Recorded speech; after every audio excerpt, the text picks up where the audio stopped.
Good morning students. अपना topic चल रहा है एनिमल किंगडम, जंतु जगत, जिसमें हमने पिछले वीडियो के अंदर पढ़े थे कि जंतु जगत क्या है, इनमें किन किन को शामिल किया गया है।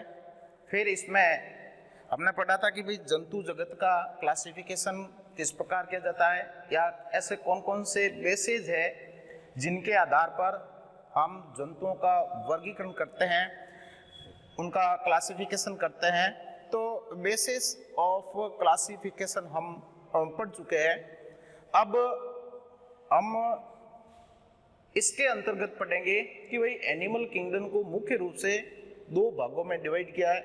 एक तो प्रोटोजोआ, बाकी दूसरा जो है वो मेटाजोआ के अंतर्गत रखा गया है। एनसीईआरटी के अनुसार ही हम पढ़ेंगे। और जो प्रोटोजोआ संघ है, उस प्रोटोजोआ संघ के अंदर आने वाले जो जीव होते हैं वे प्रोटिस्टा के अंदर है। जैसे आर.एच. विटेकर ने जो वर्गीकरण प्रणाली दी थी, जिसमें ये बताया गया था कि जंतुओं को 5 जगत में बांटा गया है: Monera, protista, plant, fungi, Plantae और एनिमेलिया। तो एनिमेलिया हम पढ़ रहे हैं, लेकिन जो प्रोटिस्टा के अंदर आने वाले जो जीव होते हैं उनका अध्ययन हम एनिमेलिया के साथ में करते हैं, और इसको प्रोटोजोआ संघ के अंतर्गत रखा गया है। प्रोटोजोआ का मतलब होता है प्रोटोज यानी फर्स्ट, और जून का अर्थ होता है एनिमल। एनिमल अर्थात पहले जंतु, फर्स्ट एनिमल, यानी सभी जंतुओं का अध्ययन है वो हम एनिमेलिया के अंतर्गत करते हैं। लेकिन सबसे पहले ल्यूवेनहॉक ने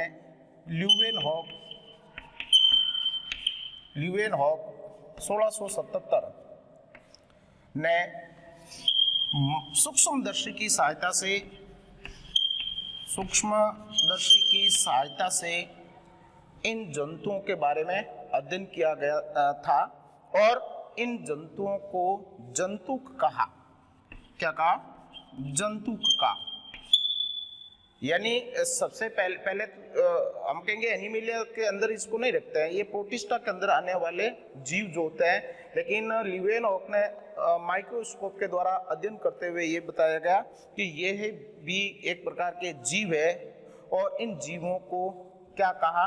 जंतुक कहा। क्या कहा? जंतुक कहा। और गोल्डफस 1817 ने इस संघ का नाम प्रोटोजोआ रखा। क्या रखा? प्रोटोजोआ नाम दिया कि भाई इस संघ के अंदर जो जीव होते हैं तो वे प्रोटोजोन कहलाते हैं। यानी प्रोटोजोआ संघ के अंदर आने वाले इस संघ का नाम है जो है वो प्रोटोजोआ दिया गया। किसके द्वारा? गोल्डफस के द्वारा दिया गया था। और ये निम्नतम जीव होते हैं, बहुत ही सूक्ष्म जीव पाए जाते हैं, और इसकी लगभग 15,000 जातियां पाई जाती है। इस संघ में कितनी? लगभग 15,000 के समथिंग जातियां पाई जाती है। तो इस प्रकार हम कहेंगे कि प्रोटोज यानी फर्स्ट, जून एनिमल्स पहले प्राणी। और ये कभी पूछा जाता है कि भाई इस संघ के सबसे पहले अध्ययन किसने किया, या जंतु का नाम किसने दिया, तो हम किसका नाम पढ़ते हैं? एंटोनी वॉन ल्यूवेनहॉक ने माइक्रोस्कोप के द्वारा इनका अध्ययन किया था, और गोल्डफस ने इस संघ का नाम प्रोटोजोआ दिया। इस संघ का नाम क्या दिया? प्रोटोजोआ दिया। और इसमें लगभग हम कहेंगे 15,000 के समथिंग जातियां पाई जाती हैं। अब हम इसके मुख्य कैरेक्टर के बारे में पढ़े कि भाई इस संघ के जीव है उनमें कौन कौन से कैरेक्टर पाए जाते हैं, कौन कौन से लक्षण पाए जाते हैं, जिनके आधार पर हम इन जीवों को प्रोटोजोआ के अंतर्गत रखते हैं। तो इनके मुख्य लक्षणों की बात करते हैं। मुख्य लक्षण मेन कैरेक्टर। तो सबसे पहले हम पढ़ते हैं कि ये जो जीव होते हैं, ये जीव ससीम केंद्र की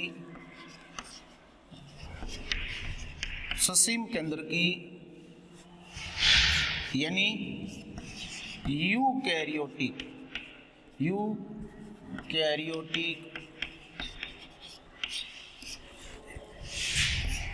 एक कोशिकीय जीव होते हैं। एक कोशिकीय जीव होते हैं, ठीक है। यानी हम कोशिकाओं को जब कोशिका का अध्ययन करेंगे, पढ़ेंगे कि भाई कोशिकाएं वो दो प्रकार की होती हैं, प्रोकैरियोटिक और यूकैरियोटिक। तो ये जो जीव होते हैं, आपने पढ़ा होगा मोनेरा के अंदर आने वाले सभी प्रोकैरियोटिक जीव होते हैं, जिसमें जीवाणुओं का अध्ययन किया जाता है। बैक्टीरिया है, आर्की बैक्टीरिया उनका। जबकि जो यूकैरियोटिक जीव होते हैं, ससीम केंद्र की जो जीव होते हैं, तो उसमें सबसे सूक्ष्म जो जीव होते हैं, एक कोशिकीय जो जीव होते हैं, उसको हम प्रोटिस्टा के अंतर्गत रखते हैं। और उन सभी जीवों का अध्ययन है वो प्रोटोजोआ के अंतर्गत करते हैं। अब ये एक कोशिकीय जीव है और इन जीवों के अंदर जो जैविक क्रिया होती है, जैसे श्वसन की होती है, पाचन की होती है, उत्सर्जन की होती है, ये सारे के सारे केवल एक ही कोशिका के द्वारा संपन्न किए जाते हैं। यानी हम कह सकते हैं कि इसमें अलग अलग प्रकार के किसी ऑर्गन का निर्माण नहीं होता है, केवल एक कोशिका के द्वारा ही सारे कार्य संपन्न करवाए जाते हैं। तो इसलिए हम इसको कोशिकीय नहीं कहकर इसको अकोशिक जीव भी कहते हैं। क्या कहेंगे? अकोशिक जीव भी कह सकते हैं, क्योंकि ये इनके द्वारा किए जाने वाले सारे के सारे कार्य है वो केवल एक ही कोशिका के द्वारा संपन्न किए जाते हैं।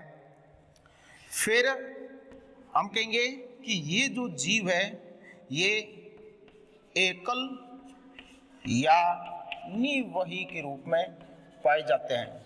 एकल या निवही के रूप में होते हैं। एकल का मतलब होता है कि ये एक अकेले जीव का रहना। एकल या निवही, निवही का मतलब समूह के रूप में रहना। तो समूह के रूप में भी रह सकते हैं, एकल भी रह सकते हैं। इनका आवास जो है, आवास यानी ऐसे जंतु है वो कहाँ काम मिलेंगे, तो हम कह सकते हैं कि ये जीव जलीय या जल, ठीक है, या सड़ी गली वस्तुओं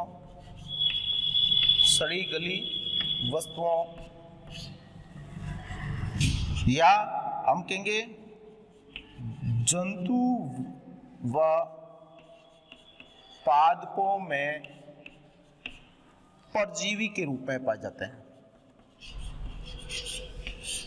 परजीवी के रूप में पाए जाते हैं, ठीक है। जल के अंदर भी पाए जाते हैं, या जो सड़ी गली वस्तुएं होती हैं, दलदल जो होते हैं वहाँ पर ये पाए जाते हैं, या जंतुओं के अंदर ये परजीवी के रूप में पाए जाते हैं, या पादपों के अंदर भी ये परजीवी के रूप में पाए जाते हैं, ठीक है। तो ये इनका आवास है। ये जंतु अरिय सममित वाले, अरिय सममित या कुछ द्विपार्श्व सममित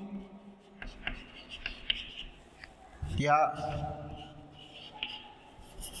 असममित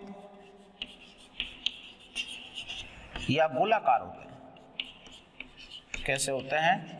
गोलाकार होते हैं। हमने पढ़ा था बेसिस ऑफ क्लासिफिकेशन के अंदर कि भाई इन जंतुओं के अंदर सम्मिति पाई जाती है। सम्मिति के आधार पर भी हम इन जंतुओं को अलग अलग बांटते हैं। जैसे अरिय सम्मिति की बात करते हैं तो उसमें हम कहेंगे भाई एक काल्पनिक रेखा के द्वारा किसी भी तल से इन जीवों को दो भागों के अंदर विभाजित कर सकते हैं। तो अरिय केवल एक ही रेखा एक ही तल से दो भागों में विभाजित करते हैं। तो द्विपार्श्व सम्मित या किसी भी रेखा के द्वारा इनको समान भागों के अंदर विभाजित नहीं किया जा सकता है, तो उन्हें हम असममित कहते हैं, या ये गोलाकार आकृति के होते हैं। ये इनकी शारीरिक अपन पढ़ते हैं। फिर यदि इन जीवों के शारीरिक संगठन की हम बात करते हैं, शारीरिक संगठन, तो इनका जीवों का जो शारीरिक संगठन होता है वो जीव द्रव्य स्तर का होता है। कैसा होता है? जीव द्रव्य स्तर का होता है, यानी प्रोटोप्लाज्मिक लेवल के होते हैं। इन जंतुओं के अंदर हम इनको कोशिका नहीं कह सकते हैं, क्योंकि ये अकोशिक जीव है। क्यों? क्योंकि ये जो जीव है, इन जीवों के अंदर श्वसन, पाचन, उत्सर्जन वगैरह की जो क्रियाएं होती हैं वो केवल एक ही कोशिका के द्वारा संपन्न की जाती हैं। तो उस कोशिका को अपन हम कह सकते हैं कोशिकीय नहीं कहकर ये जीव द्रव्य स्तर के होते हैं, प्रोटोप्लाज्मिक लेवल के पाए जाते हैं। यानी इनका शारीरिक जो संगठन होता है वो कैसा होता है? जीव द्रव्य स्तर का होता है।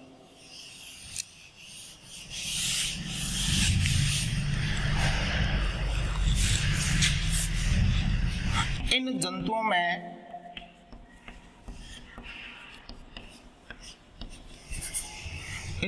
में गमन के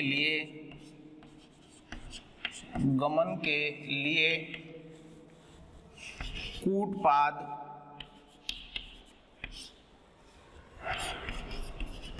स्यूडोपोडिया, कशाब, फ्लैजिला,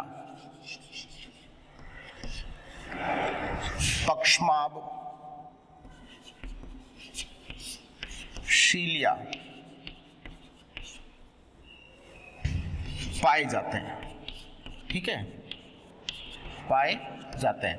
और कुछ जीव ऐसे भी होते हैं जिनमें गमन के लिए कोई भी अंग नहीं पाए जाते हैं, यानी उनमें कोई गमन के लिए अंग नहीं हो पाता है। तो वे जीव कैसे हो जाएंगे? हम कहेंगे वे परजीवी होते हैं, है ना। जैसे हम प्लाज्मोडियम की बात करते हैं। किसकी? प्लाज्मोडियम। तो प्लाज्मोडियम है वो एक प्रकार का प्रोटोजोन है। प्लाज्मोडियम क्या है?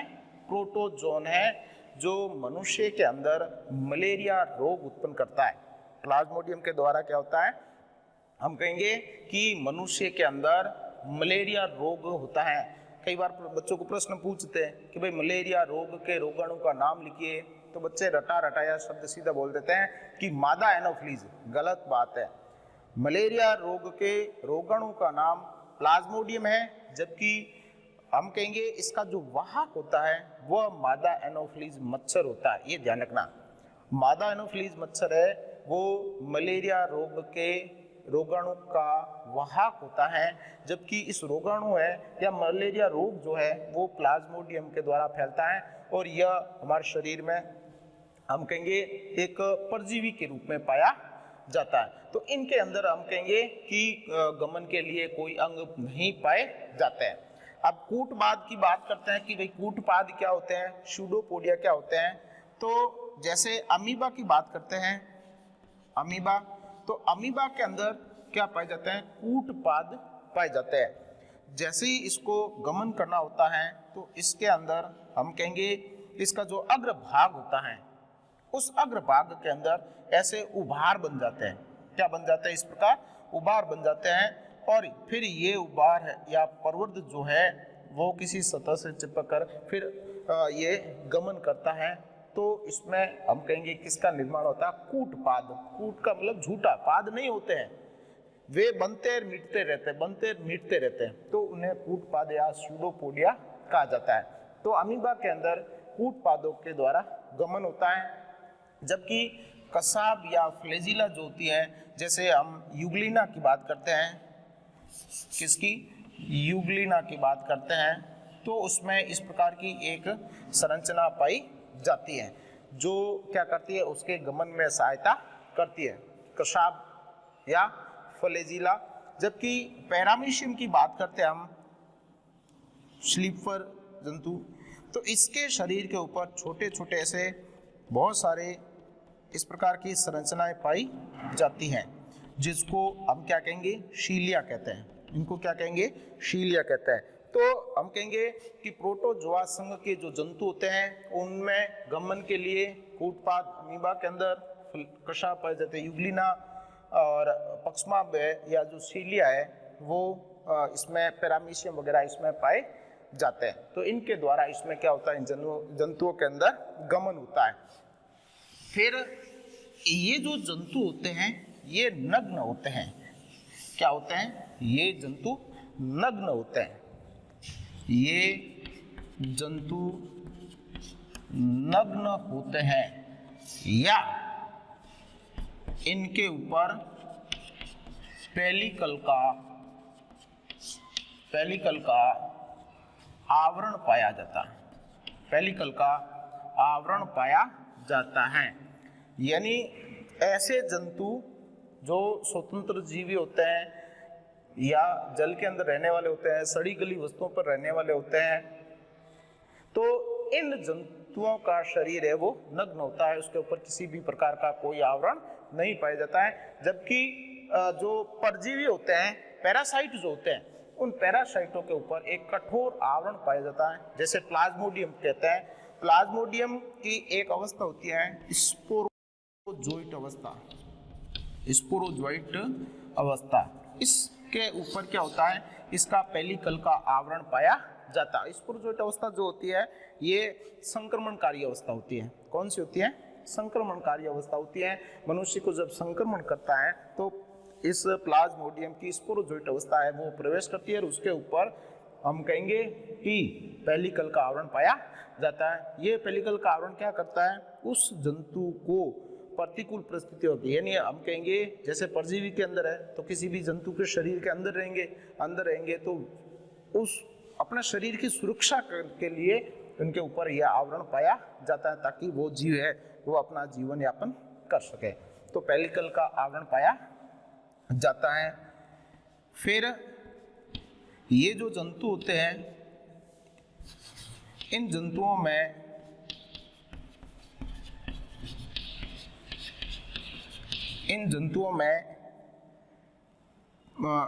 जो जनन होता है, जनन अलैंगिक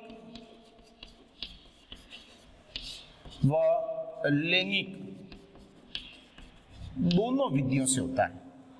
जनन की यदि हम बात करते हैं कि भाई इनमें जनन कैसा होता है, तो इन जीवों के अंदर जनन है वो लैंगिक और अलैंगिक दोनों विधियों से होता है। अलैंगिक जनन की विधियों के अंदर हम कहेंगे बहुविखंडन है, बहुविखंडन, द्विविखंडन,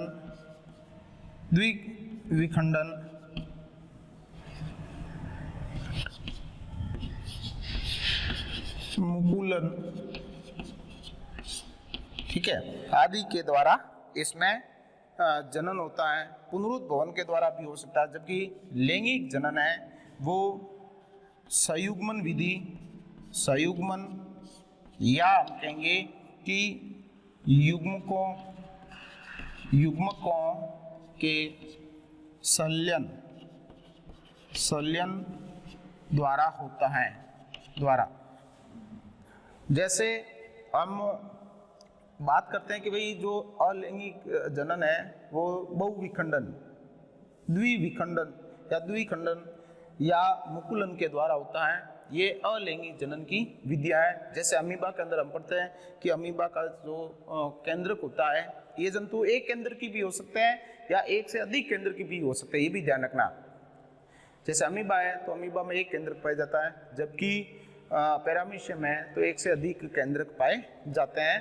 तो अमीबा का जो केंद्रक होता है वो दो समान भागों के अंदर विभाजित होता है। आपने अमीबा के अंदर जनन की विधि पढ़ी होगी छोटी, तो इसका जो पहले केंद्रक होता है, यह केंद्रक है वो इस प्रकार विभाजित होता है। विभाजित होकर एक से दो केंद्रक बनते हैं और फिर इसका जो जीव द्रव्य होता है, इस जीव द्रव्य का विभाजन होता है और जिसके फलस्वरूप ये क्या होता है कि एक जीव से दो जीवों का निर्माण हो जाता है।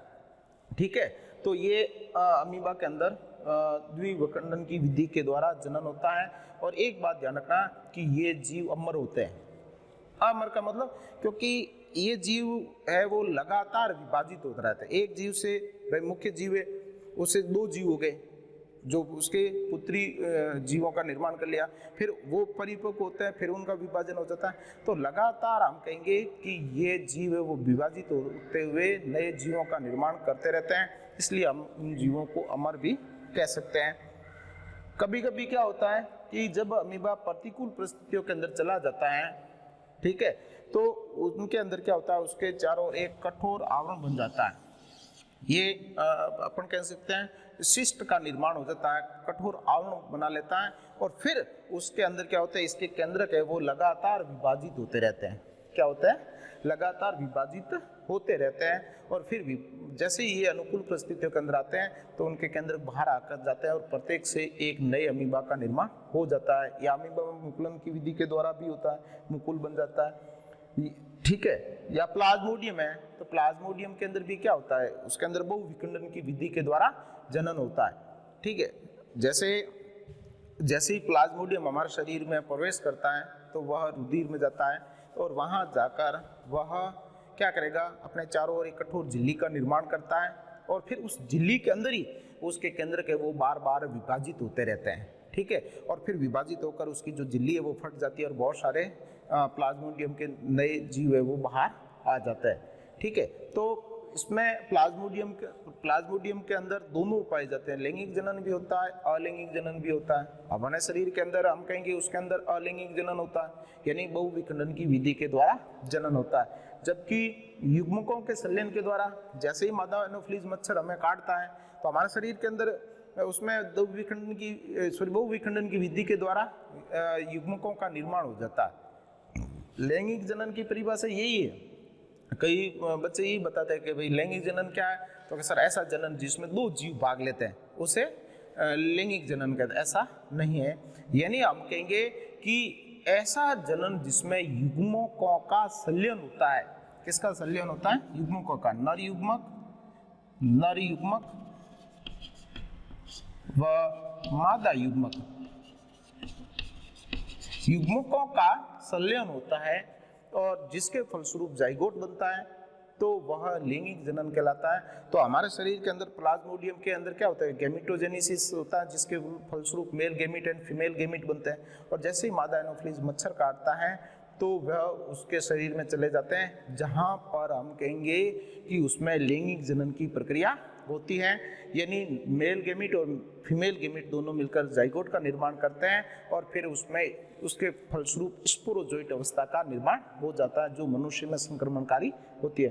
तो इन जीवों के अंदर अलैंगिक जनन भी होता है और लैंगिक जनन भी पाया जाता है। फिर यदि हम इनके उत्सर्जन की बात करते हैं, या इन जंतुओं में जो पाचन है, पाचन व उत्सर्जन, वो हम कहेंगे उसकी कोशिश शरीर के द्वारा ही किया जाता है, और ये जो होता है अलग अलग विधियों के द्वारा होता है। जैसे अमीबा की हम बात करते हैं, देखिए इन जीवों के अंदर जो पाचन होता है वह अंतःकोशिकीय होता है। क्या होता है, पाचन है वो दो प्रकार का होता है, एक तो अंतःकोशिकीय पाचन और एक बाह्य कोशिकीय पाचन।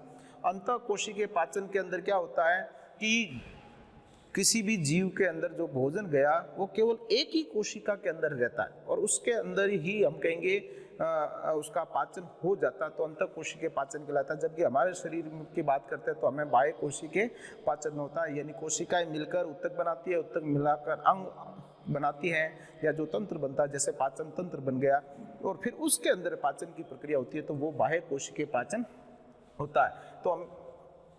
तो ये जो उत्सर्जन है और पाचन है, ये सामान्य विसरण की प्रक्रिया के द्वारा होता है। कैसी प्रक्रिया के द्वारा, विसरण की प्रक्रिया के द्वारा होता है। जैसे अमीबा के अंदर हम पढ़ते हैं, तो अमीबा के अंदर क्या होता है कि जैसे ही भोजन है वो इसकी सतह के पास में आता है, ठीक है, और ये क्या करेगा कि उसको चारों ओर से घेर लेता है। ऐसे घेर करके इसको इस पोषक पदार्थों अंदर लेता है और ये अंदर जाकर एक फूड वैक्यूल बनाती है। क्या बनाती है? फूड वैक्यूल बनाती है।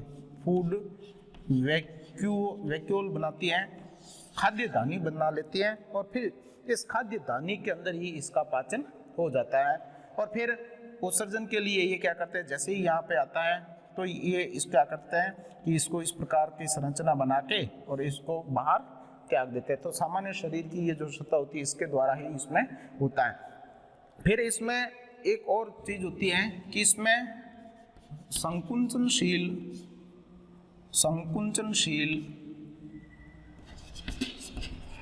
रसधानियां पाई जाती हैं। रसधानियां पाई जाती है यानी कॉन्ट्रैक्टाइल वैक्यूल्स पाई जाती है। वैक्यूल्स पाई जाती है। ये क्या करती हैं, हम कहेंगे पराशरण की प्रक्रिया का नियमन करती है। जैसे अमीबा है, अमीबा के अंदर लगातार जल प्रवेश करता रहेगा। ठीक है, जल हमेशा क्या होगा, अपनी उच्च सांद्रता से निम्न सांद्रता की ओर अर्धपारग में झिल्ली के द्वारा जब जाता है तो उसको हम परासरण कहते हैं। तो अमीबा के अंदर जल की सांद्रता कम है, बाहर जल की सांद्रता अधिक है, तो जल है वो लगातार इसके अंदर प्रवेश करता रहता है। तो लगातार इसके अंदर प्रवेश करता रहेगा तो अमीबा है वो क्या हो जाएगा, फट जाएगा। तो इसमें क्या होता है कि इसमें ये संकुचनशील रसधानियां पाई जाती है जो जल को इकट्ठा करते हुए बड़ी होती जाती है और फिर ये डायस्टोल सिस्टोल की प्रक्रिया के द्वारा क्या होती है, इसको जल को बाहर त्याग देती है। तो प्रासरणीय नियमन का कार्य है वो किसके द्वारा होता है, संकुचनशील रसधानियों के द्वारा किया जाता है। तो इस प्रकार हम कहेंगे ये जो प्रोटोजोआ संघ के जो सदस्य होते हैं इनके सामान्य जो है वो लक्षण हम पढ़ लिए। नेक्स्ट क्लास के अंदर हम पढ़ेंगे इसका अगला जो है मेटाजोआ संघ। मेटाजोआ के अंदर हम सारे जो नॉन कोऑर्डिनेट्स होते हैं कौन कौन से, porifera, coelenterata, echinodermata, platyhelminthes, aschelminthes, annelida, mollusca, arthropoda और इकाइनोडर्मेटा तक है वो नेक्स्ट वीडियो के अंदर कंटिन्यूज बाई वन अपन पढ़ते रहेंगे। धन्यवाद।